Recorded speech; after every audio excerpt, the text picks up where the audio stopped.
G'day and welcome to the Grow a Small Business Podcast. I'm your host, Troy Truen. Each week, we speak with an owner who has grown a business with 5 to 30 team members to something bigger. Diving into their numbers and unearthing the pain they've experienced, we explore what they did to overcome each barrier and what they would do differently from day one. Let's get into it.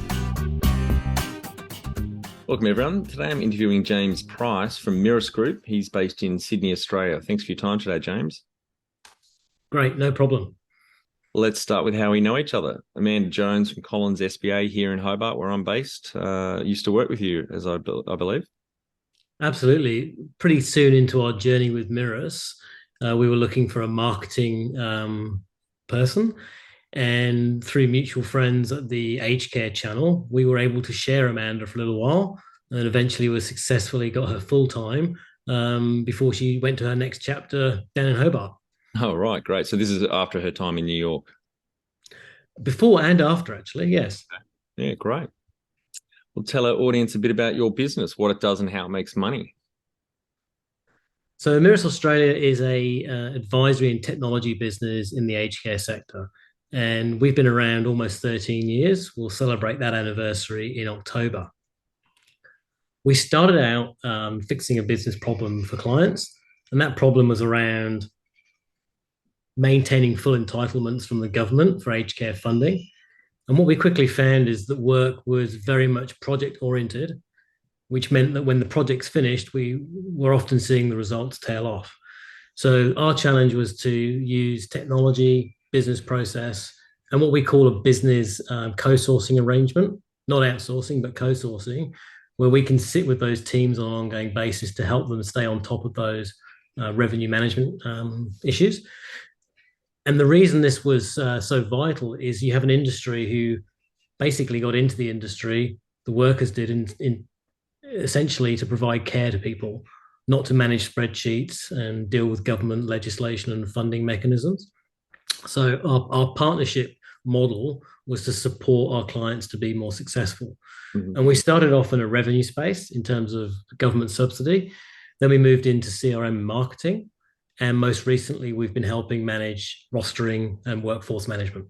Oh, great. Fantastic. And much needed software and service, obviously, with all the aging populations around the world. It's an industry that's certainly not going backwards. Absolutely. I mean, the projections are pretty intense in terms of how much longer we're all living and the level of care that we will require. There's been a big push over the last couple of years to promote services in the home. We very much focus on residential aged care, and there is no shortage for demand for that space. And what we found as a hypothesis that we tested successfully was that many of the solutions that were being deployed in aged care were built for other industries, and they were being reused. So we took an aged care first approach, a person-centered design philosophy. And so everything we do has been built for aged care. And we coined the tagline a long time ago, which was making aged care better. And that's essentially what the team and the ethos behind everything we do is all about. Yep, great. And I assume you built it from the ground up, obviously with more modern technology for the cloud, et cetera, as opposed to, I'm guessing there would have been some competitors already in the market, but they would have been slow behemoths, stuff written in the 80s and even 70s. There's a lot of care management systems that have evolved built on earlier instances.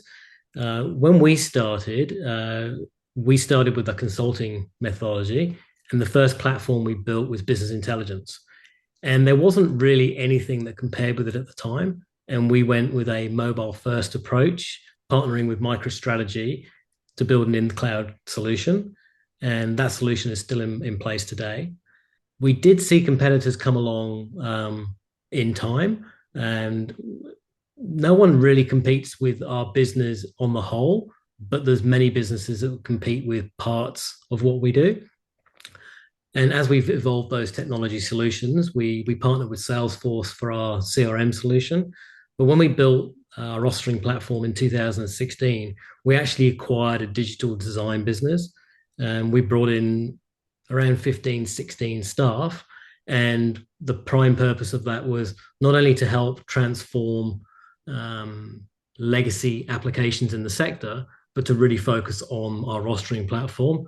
And as we navigated the first year of that acquisition, the rostering platform took front and center stage and essentially became all of what we did with that business. And we built a cloud-based system, aged care first, focusing on real-time data.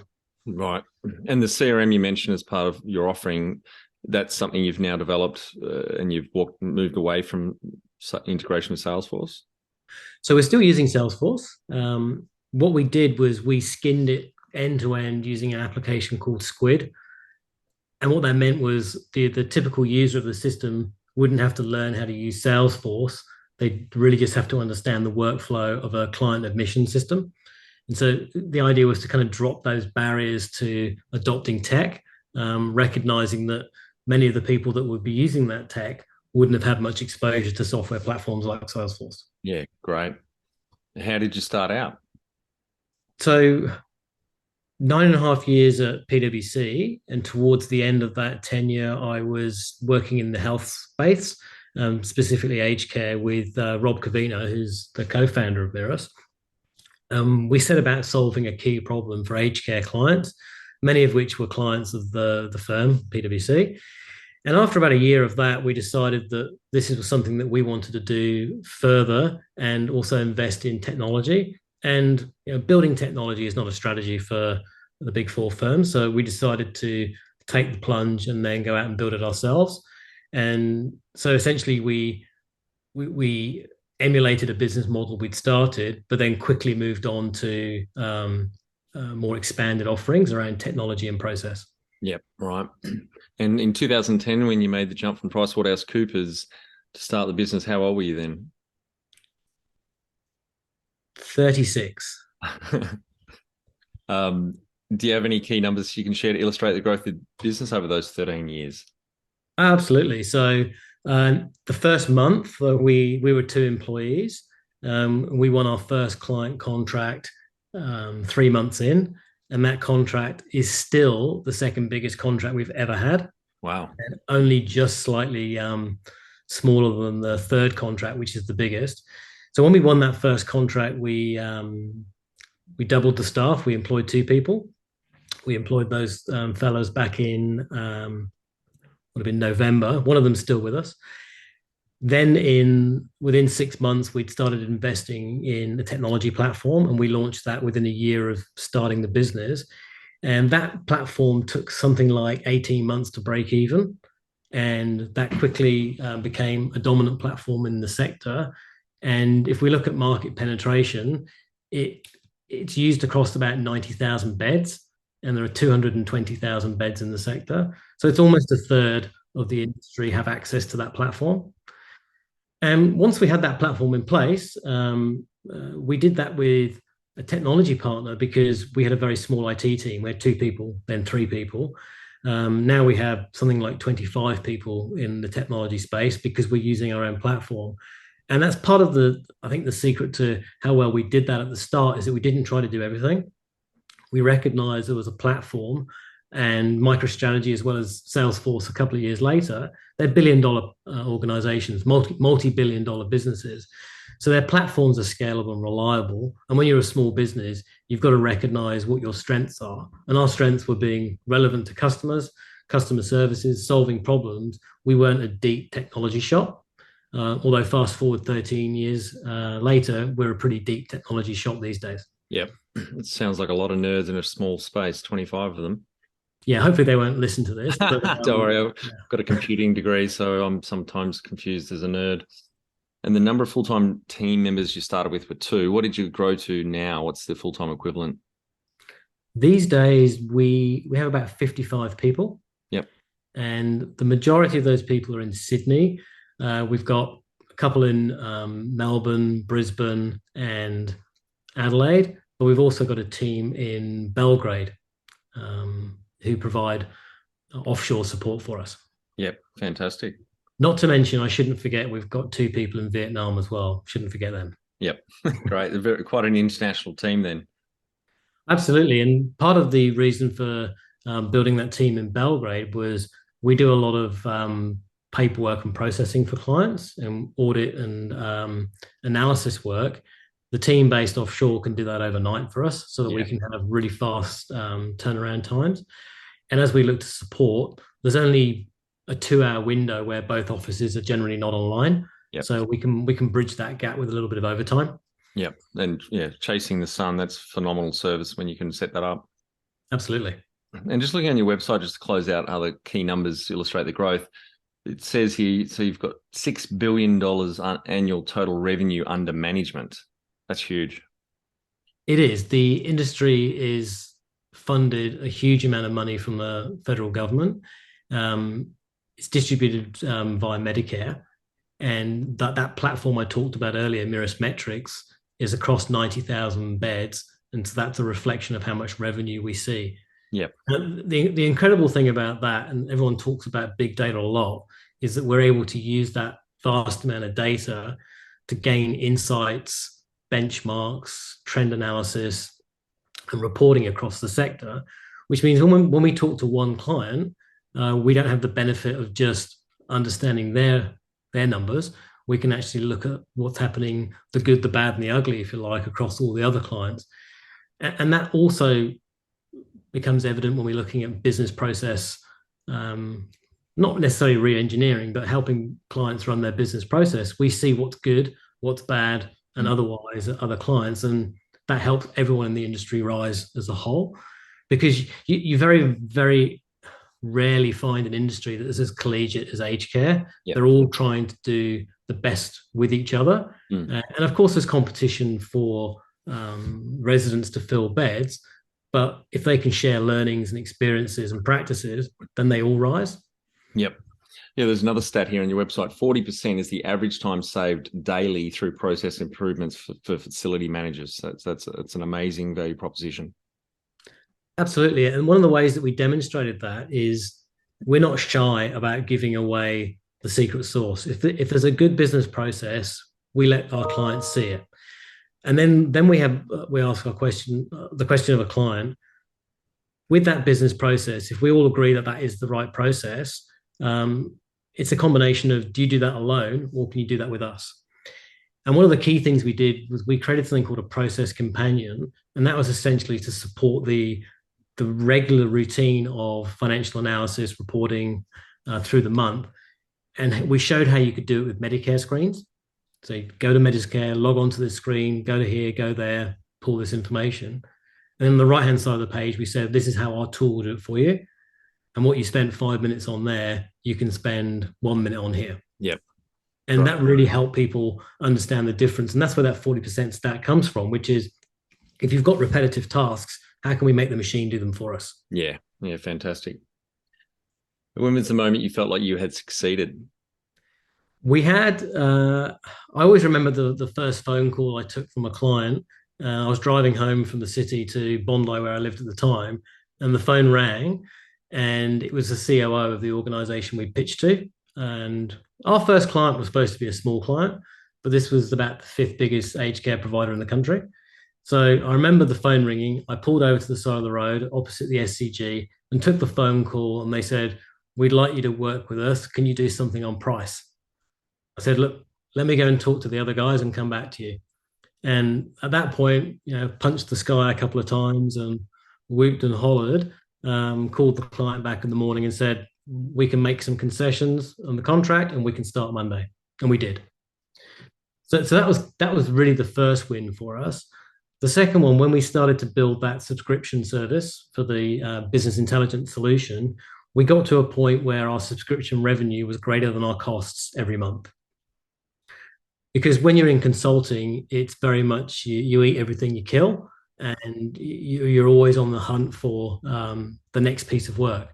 It was actually quite comforting to know that there was enough recurring revenue coming in each month to cover costs so that you could focus on delighting and delivering for services with clients rather than constantly chasing a tail. Yeah, fantastic. What does success look like to you? We use the tagline, making aged care better. And whilst we can't directly contribute to the end user experience, as in the resident aged care, what we can do is we can take away some of the stress around business process to enable more staff to be frontline facing. And I think one of the things that was really evident through the pandemic was as every business would have had that feeling of, well, how are we going to be relevant now that demand could be falling or everyone's working slightly differently? Well, we doubled down really hard with our clients and said, you're struggling to get staff on the front line. Let us take as much back office process as we can away from you and do that remotely, such that you can spend time with your clients on the floor. Hmm. And or on the front line, I should probably say.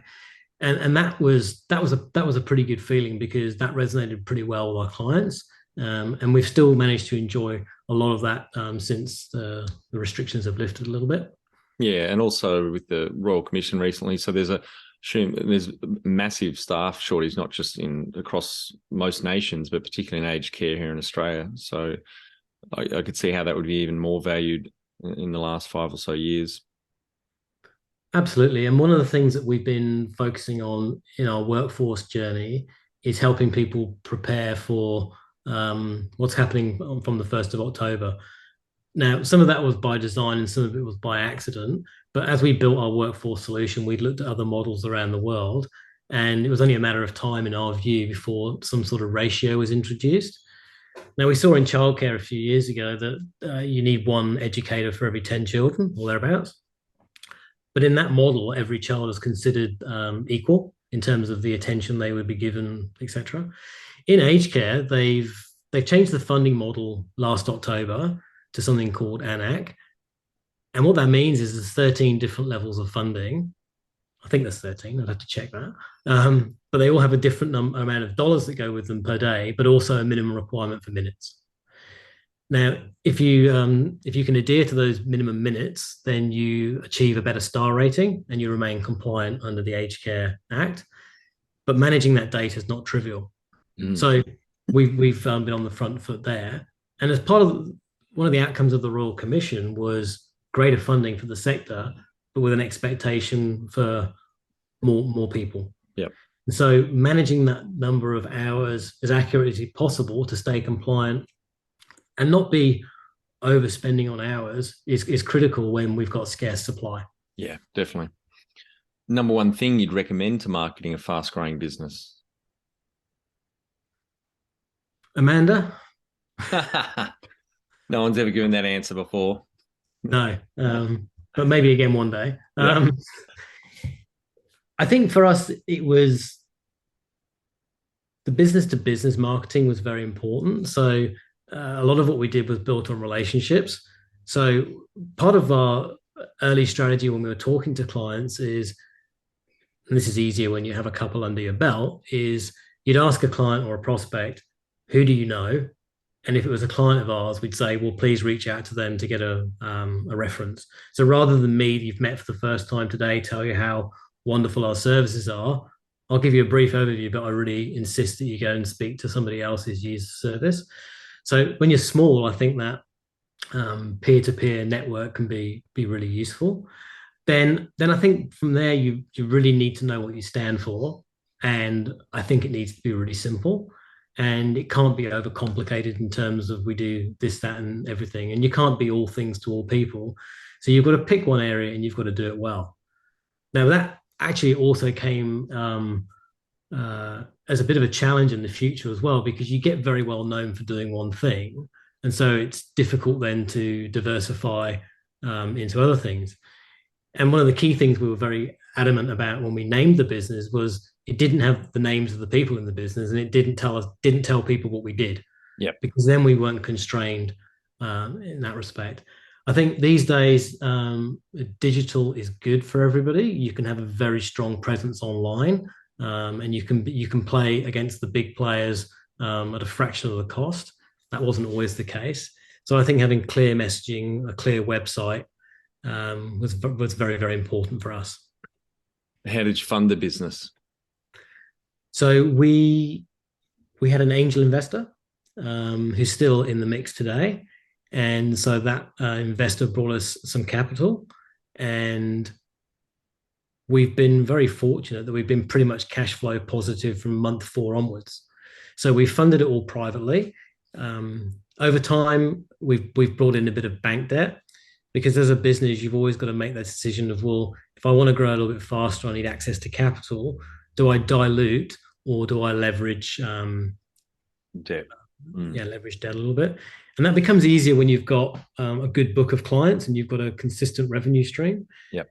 It is difficult dealing with the bank sometimes because they often want to use your personal assets as collateral for your business, which is kind of frustrating sometimes.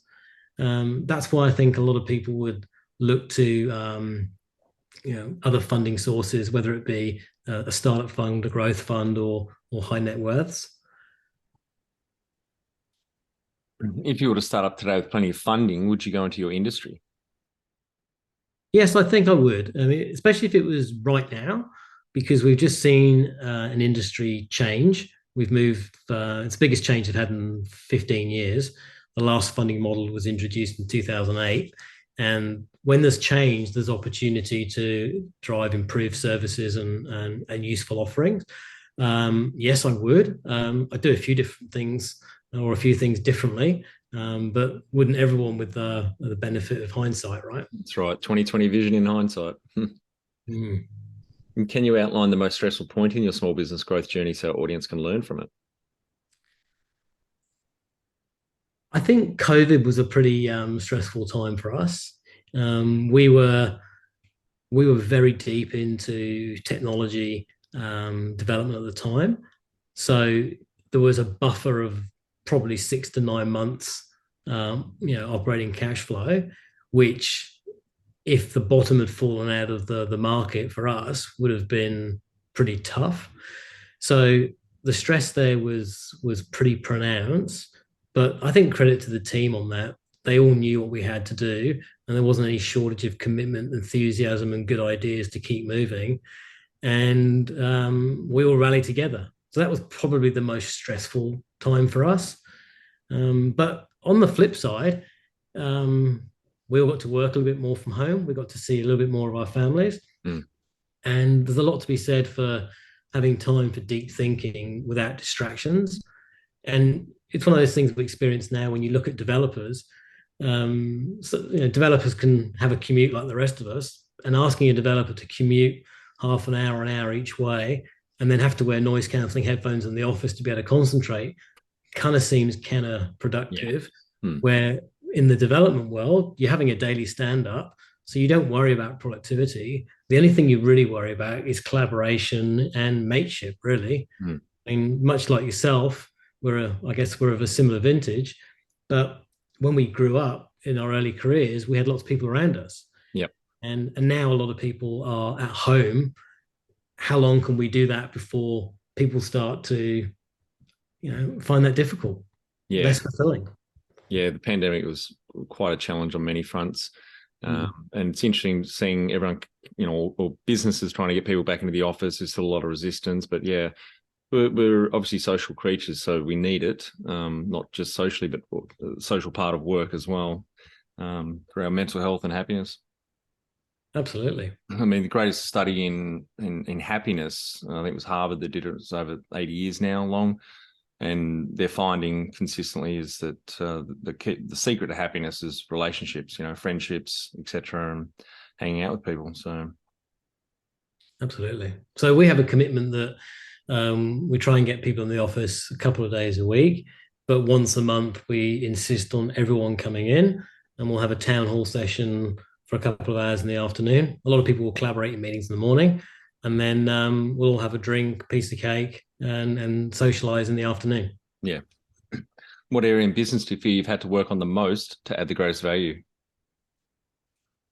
I think being as efficient or more efficient than a client can be when you don't have the benefit of technology. So what I mean there is if you're putting a process into an IT system, then you immediately get the benefits. But if it's something that is inherently manual, how can you do it better, faster, cheaper, and a comparable level of quality to a client, such that they will entrust you to do that? And much of the time, that can be easier than others. So if you ask me to do one task, I probably can't do it much better, faster, quicker than you. But if you give me 100 of those, then I can scale up. But the challenge you have then when you're talking to clients is that's a big ask for a client to give you that much straight away. So the challenge there is getting the economics around doing manual tasks better than they can. And we talk about artificial intelligence and all those sorts of tools. We're probably too niche at the moment for us to be good enough to leverage AI just yet. Yep. And what have you enjoyed the least about managing fast growth?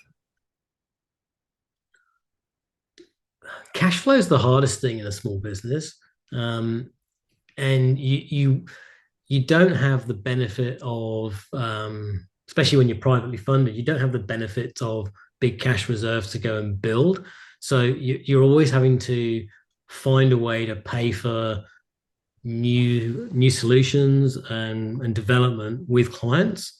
And I remember we had one example where we were trying to build a new piece of technology and we thought it was a great idea. And I've seen a few people build a Me Too of that idea over the years. Not that they copied us, but just happened to build it. And we went to a number of clients and said, we want to crowdfund this with clients. We want to co-design it and we would like everyone to pay for it.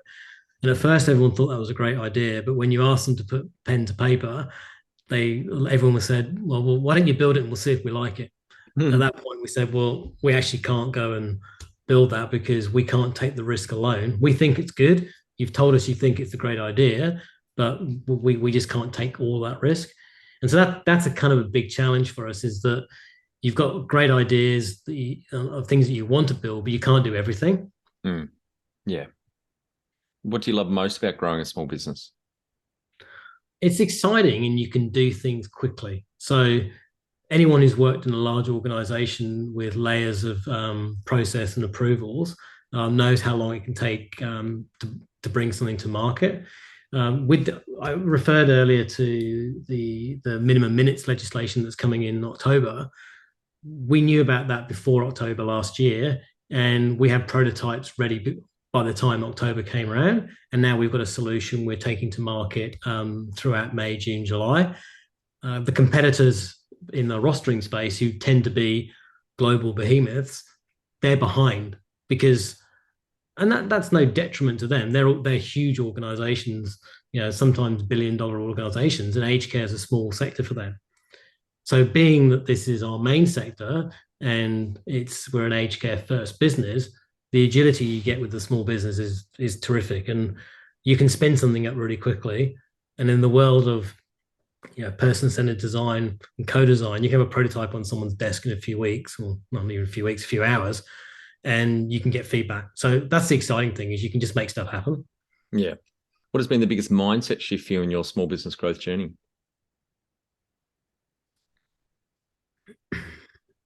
There's a saying, isn't there, where you can work in the business or you can work on the business, and it's very tempting to get in and do everything, but you've actually got to sit back from time to time and look at the bigger picture, almost the helicopter view. And I think one of the ways that we achieve that is, I was PwC for nearly 10 years, so you learn a lot about being resourceful. You learn a lot about problem solving, but you can also leverage a lot of the great processes big firms have. So they're usually good with metrics. I come from a background of outsourcing a long time ago, so it's important to know what you can do and what you can't do. And we leveraged that pretty strongly at the beginning. That our angel investor already had an office, so we had access to a finance person, an IT support person. We contracted in HR, all those things that we couldn't quite have the budget for a full-time person, but we didn't want to scrimp on it or try and do it ourselves, because the worst thing you can be doing is every single thing from collecting the mail to raising the invoices to delivering the work. And we were very regimented about people in the business who focused on delivery and people who focused on admin, support, and sales and management. Because if you don't have that, you really can't scale. Yep, totally agree. The number one habit you think a small business owner needs to develop and maintain? I think focus and repeatability is very important. Because you're a small business and you're very agile, there's a temptation to have a go at lots of different things. And I do remember one point in time where we had a lot on our plate.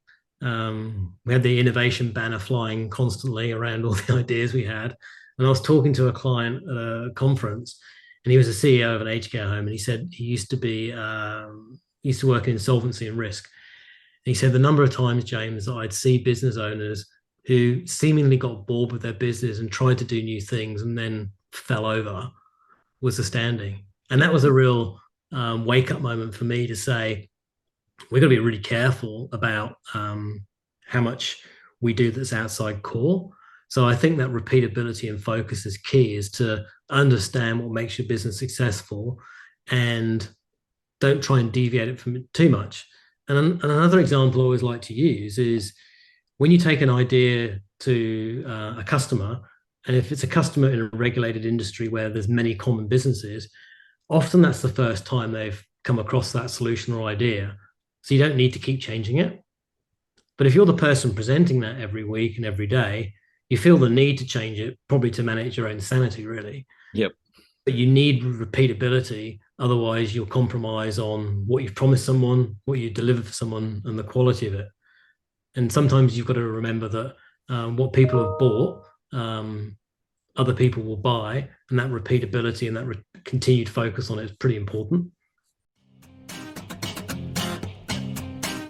Be the change you want to see in your business. Become more productive and less stressed with our free Transform Your Performance online course. Once you see the benefits, put your entire team through the course at no cost. We start out by telling you the secret to guaranteed success, then over 100 lessons help you be more focused, present, productive, and feel more in control about work. growasmallbusiness.com. Now, you've grown from 2 to 55 team members over the last 13 years, so this is a great question for you. Can you talk to how you've added people to the team, some wins, mistakes, and advice for those listening?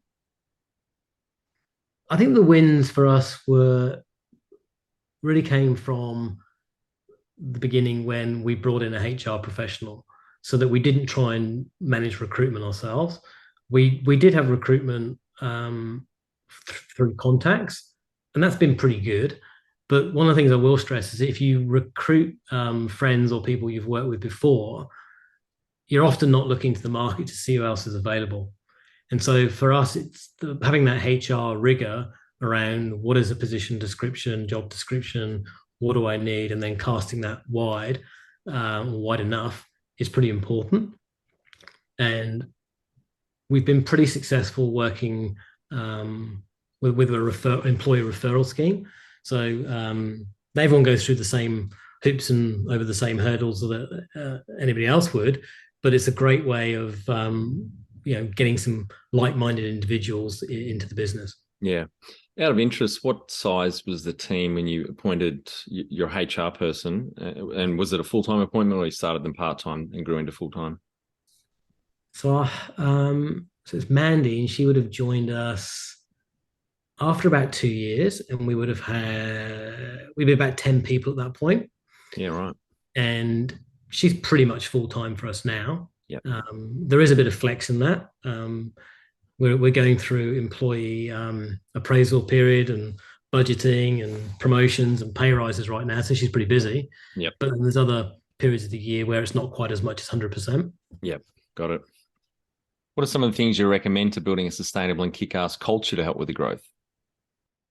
Culture is one of the most important things. I think strategy with culture, they get compared on different levels these days. But I don't think you can have a good strategy if you don't have a good culture. And I don't think you can have a good culture if you don't have a good strategy. One of my favorite Peter Drucker quotes, I assume you know who Peter Drucker was, yep. Is that culture eats strategy for breakfast, which really surprised me given his storied 70-year consulting career, management consulting, working in the 40s with Alpha P. Sloan from General Motors, etc. For him to make that comment near the end of his career, I thought was really interesting. I mean, that one's always sort of stuck out for me as well, because culture is extremely important. But if you can't lead people with a strategy, then it is all for nothing. One of the things that we've been really good at, and we've also been pretty average at, is keeping everyone abreast of the strategy. Sometimes people say, I don't know what the strategy is. Let's say, well, we did tell you last year. And people remind me, if you've got to tell everyone every week, every month that this is a strategy and this is how well we're sticking to it. So that's a big reminder that if people don't know what the strategy is, or if you know what the strategy is, you don't assume that everybody else does. No, I think a lot of owners and managers think they communicate enough, and we're nowhere near it. We need to be over communicating. And you're right, and it needs to be succinct, and that habit of repetition and focus would ring true there as well. One of the other things that I always insist on asking the team is, what do you want to do this year, next year, and in 5 years? Because if you don't know, I can't help you get there. And if you don't tell me, I've got even less chance of getting you there. And then if you don't tell me anything, I'll just assume you're happy doing what you're doing and you'll keep doing that. And it might be that this year I want to manage a project. This year I want to lead. Next year I'd like to lead a team. And in 5 years, I want to be an astronaut. Look, I might be able to help you with years 1 and 2. It's good to know you want to be an astronaut, because you've got to also recognize that not everyone's going to be with you forever. But whilst they're there, make sure you get the most out of them and they get the most out of you. And we've had a few boomerangs. We've had a few people who've left. They've worked for a year or two somewhere else and they've come back. And I think you need to embrace that these days, because, when I was at school, it was a career for life. And people leaving school now, oh my God, they wouldn't even know what they want to do in some cases. So having a bit of flexibility there, I think, is essential. And tell our audience how you've handled balance. Work-life balance? Yeah. Sometimes well, mostly well. Sometimes it's been a bit difficult. I've always been very focused on a solid work week, but not ridiculous work week.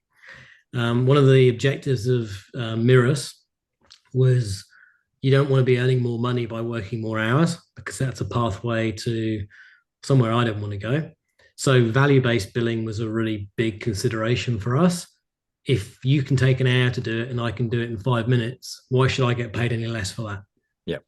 I might give you a bit of a discount, but that's a sense of what we try to do. So for me, it's about, if you have the business set up the right way, and this isn't an easy thing to necessarily achieve, is that you don't need to grind yourself into the ground, because you need to have balance. Because if you don't spend time with your family, then what's it all for? Yeah, absolutely. How much professional development have you invested in yourself? Not enough recently. One of the good things about having a career at PwC for so long is you build a good network of very senior people in lots of different companies. And so you build a lot of resources personally around having to ask the right question. I'm a reasonably self-reflective person. My wife doesn't always agree. But I think I am. I don't invest in as much as I probably should formally, but I think I'm inquisitive and open-minded enough that I seek to learn that way. Have you had mentors or coaches along the way? Coaching was something that was big at PwC in my last couple of years there as a director, and we've always had that informal coach through PwC. We instill that with our staff at Mirus as well, that we have a career coach and somebody you work for. They're not always the same person. So for me, coaching and mentoring is very much informal. I do entertain the idea quite often of getting a formalized coach, because when I've used them in the past, they've been very, very useful. But I've certainly got a lot of mentors that I can lean on informally from time to time. Yeah, yeah, great point about PwC, because I was there for 3 years in Melbourne, and I've still got 5 to 10 good mates in very different industries, obviously, that have moved on, and we all keep in touch and lean on each other for advice. Yeah, obviously high caliber people, great professional network. Yeah, I've just been on a ski trip with a couple of friends of mine from the PwC days. So invariably after a day skiing and a meal and a drink or two, you end up comparing notes on things. And one of my good friends in that network is a HR person, another one's a finance person. So if there's anything I want to know in those two fields, it's pretty much Chatham House rules. That's perfect. And do you have a board of directors or advisors? Yeah, we do. We have the three major shareholders who control 98% of the business, all sit on the board. Two of those three are executives in the business, myself and Robert. And we have at the moment one retained external advisor from the technology side of things. But we recognize that we're getting to the size now where getting a little bit more impartiality, a bit more independence on the board would be valuable because, as I said to my shareholders, we're shareholders, we're board members, and two of us are execs. Yeah. And that does give you somewhat of a restricted outlook on everything. Yeah. So, but I think we're quite advanced in the sense that we've had a board since the beginning. So we've always looked to leverage the practices of a larger business, even if sometimes they might feel like overkill. Yep, that's good. How often does the board meet, and do you have a chairperson?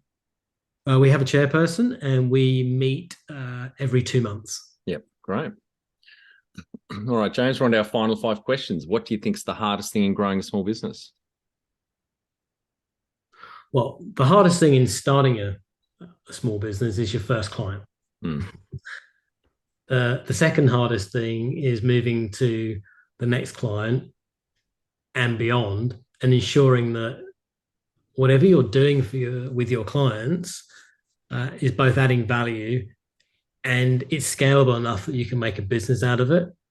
Because you can spend a lot of time on a client and then realize that, well, you're actually getting an hourly rate that's lower than you expected. So having a really strong economics and analytics around your business so you know what things cost is pretty important. And knowing those all the time. And I always remember going back to an example with my uncle years and years ago. He used to run wool shops when knitting was a thing. Yep. Back in the 60s and 70s. And he said, James, at the end of every month, by 2 days into the new month, I knew exactly how every business was doing, or every store. He had 9 stores, I think.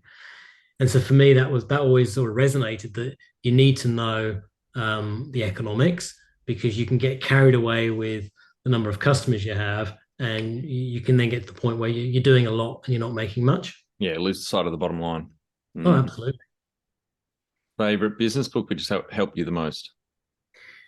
Probably haven't got one favorite business book, but there's a theme in the books that I've enjoyed over the years.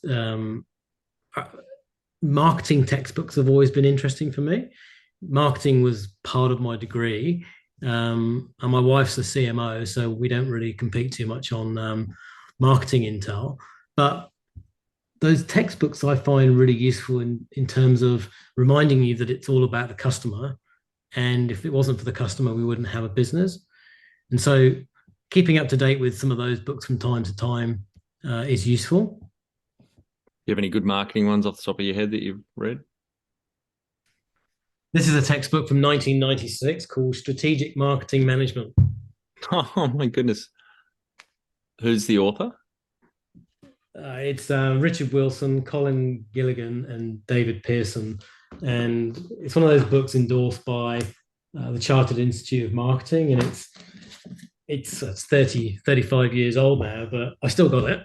Yep. And I still find it very useful, because I think whilst people are different as we evolve, when a lot of the principles in strategic marketing are still there.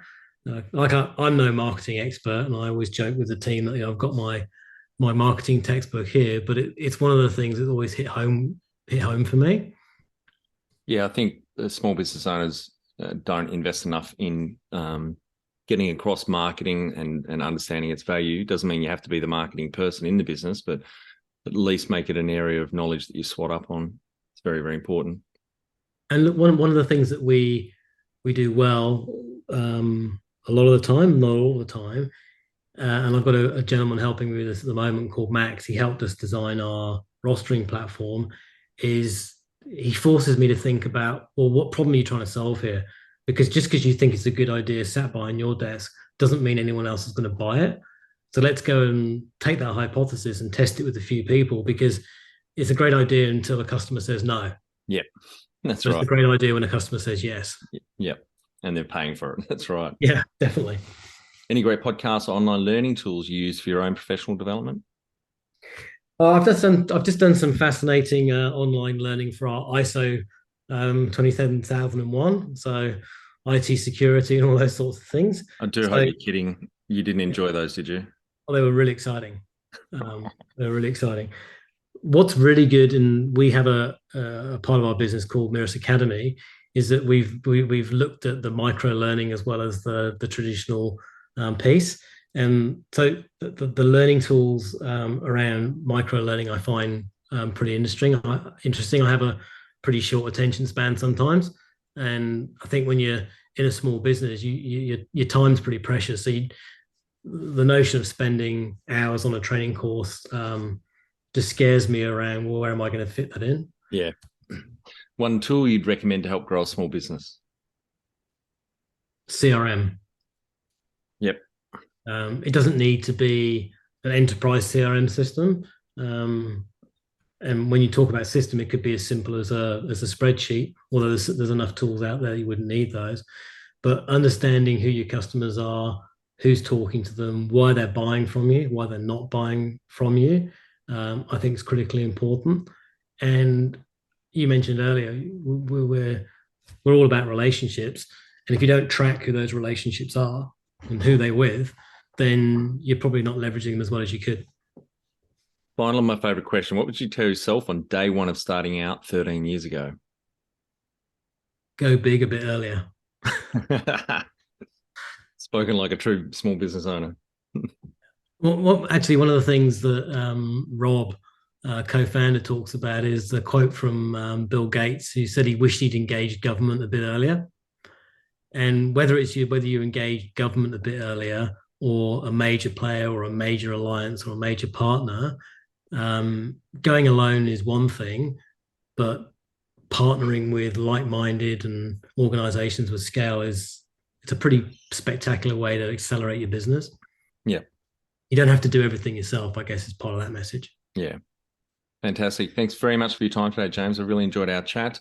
I'm sure the audience get a lot of value out of it. Congratulations to you, Rob, and the rest of the team on the growth over 13 years from 2 to now 55 full-time equivalents, splayed all around the world from the sounds of it, and providing a great service to a very much needed and growing sector. So thank you very much. No, pleasure. And thanks very much for your time. And for our audience, we would greatly appreciate a review in iTunes or whatever platform you listen to us on.